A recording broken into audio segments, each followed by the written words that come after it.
Diario de Joan Gallardo, 9 de julio de 2024. Querido diario, estoy ya terminando la relectura de Crimen y Castigo de Dostoyevsky y madre mía cómo lo estoy, cómo lo estoy disfrutando. O sea, es imposible. Por mucho que te concentres en la primera lectura de un libro, captar todo lo que irás captando cuando lo releas, cuando lo leas más veces. Y aquí mucha gente cuando se lee un libro y piensa en volver a leerlo, dice aquello de, bueno, si ya lo he leído, ¿no? Ya sé cómo termina, ya conozco todo esto y bla, bla. Uno nuevo. Pero esto no lo hacemos con nada más. O sea, cuando nos gusta mucho una canción, nos la ponemos otra vez y otra vez y otra vez hasta que incluso llegamos a quemarla a veces, ¿no? Y luego necesitamos parar un poquito. Sí, sé que una canción se escucha en 3 o 4 minutos y un libro se lee en 3, 4 o 5 horas. Y si es Crimen y Castigo, que es bastante largo, pues un poco más. Pero sí que lo hacemos, por ejemplo, con películas o con series. Gente que se ha visto series completas varias veces. ¿Cuántas horas van ahí? Y las ves porque te gustan, porque te han gustado mucho, porque te ha impactado de alguna manera, porque significa algo para ti, porque quieres volver a verla para ver si se te ha escapado algo. Y con los libros nos cuesta un poco más, ¿no? Por ese gusto y por ese placer y esa sensación del logro de leer libros nuevos y ir acumulándolos, ¿no? Y decir aquello de, mira, me he leído todos estos libros que también está muy bien, no digo que no, pero desde luego me parece que es un poco cuestionable que si un libro nos ha gustado mucho o nos ha impactado sobremanera o creemos que hay lecciones éticas, morales o lecciones de vida que son importantes para nosotros, no volver a leerlo nunca más. Me parece que es una cosa casi rayando lo absurdo.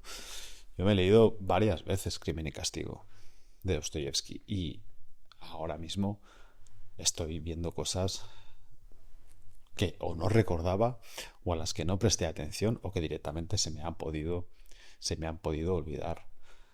Aquello que digo siempre de la mierda buena queda no es, no es infalible. De vez en cuando, pues la mente va muy saturada, entran muchas cosas aquí en la azotea y es fácil que algunas que sí pueden ser importantes salgan, ¿no? Que queden fuera. Pues bien, ahora mismo en esta nueva relectura de Crimen y Castigo me están impactando cosas que en las otras relecturas que hice del libro, pues quizá no me llamaron tanto la atención, ¿no? En esta relectura me está llamando mucho la atención, por ejemplo, cuando el protagonista parece congratularse mucho de sí mismo y de las sensaciones que le provoca los buenos actos, ¿no? Cuando se porta bien, cuando es completamente generoso, altruista y bondadoso, y se queda de alguna forma como contrariado incluso al lado del terrible pecado, del terrible delito que comete casi al principio de la obra, ¿no? Y me lleva a pensar en lo que hacemos nosotros cuando se nos pasa alguna mala idea por la cabeza, ¿no? Cuando nos entran un poquito las ganas de bajarnos al barro, al fango y hacer cosas malas, ¿no? Que sabemos que son malas, pero las justificamos, igual que hace el protagonista de la obra, ¿no? Y dice, sí, está mal, pero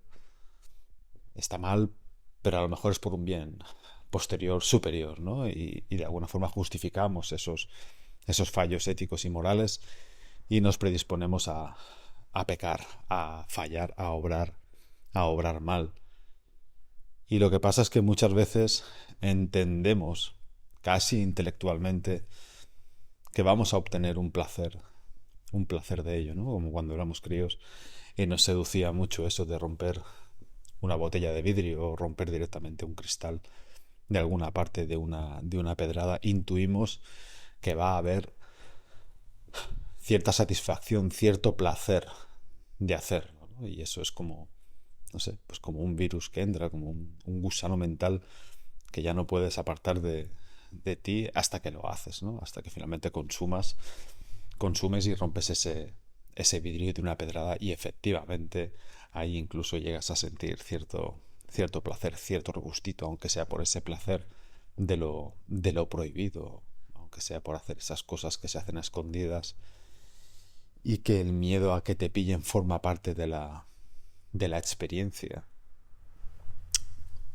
Pero esto quedaría eclipsado si dejásemos espacio también para la buena acción alternativa, ¿no? Y parece ser que en el corto plazo nos seduce más el placer que el bien de conciencia, ¿no? Que el decir, he obrado bien. Pero no nos paramos a pensar en qué sucede en el medio largo plazo. ¿Qué sucede después? Y empezamos a sobrevalorar el placer de una mala acción por la satisfacción y el bienestar que nos provocará una buena acción alternativa. Y me está llamando mucho la atención esto de la obra. Y es esa la lectura, ¿no? Que siempre pensamos de esa forma tremendamente cortoplacista en base a las acciones y decisiones que tomamos y no nos paramos a pensar en lo que va a pasar después. A todo el mundo le gusta comerse un pastel de chocolate. A todo el mundo le gusta zamparse 2 pizzas y 3 cervezas. Y a veces no tiene absolutamente nada de malo siempre que esté en un entorno de virtud, en un entorno de equilibrio.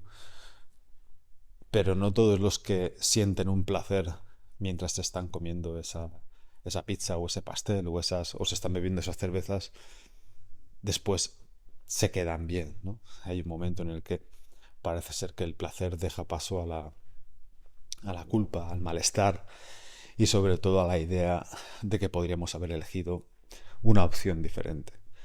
Repito, por si acaso, no tiene nada de malo comerse un trozo de pastel de chocolate, una pizza, o beberse una cerveza siempre que haya lugar para ello, ¿no? Siempre que esté eso en un equilibrio y en una virtud necesaria. Pero todos sabemos que en la mayoría de ocasiones esto no es así. Y lo que al principio es placer, después es malestar. En demasiadas ocasiones. Y eso hay que intentar preverlo antes, y yo creo que sí es posible preverlo antes, porque yo he estado ahí.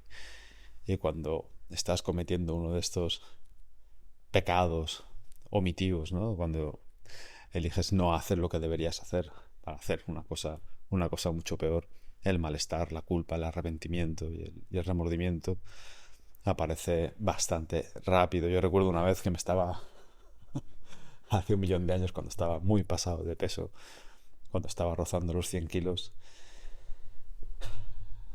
que una noche dije, a tomar por saco, me pido una pizza de estas de la hostia, con también luego unos panecillos de ajo y un par de cervezas y un postre, y mañana ya empiezo, mañana ya me pongo, ¿no?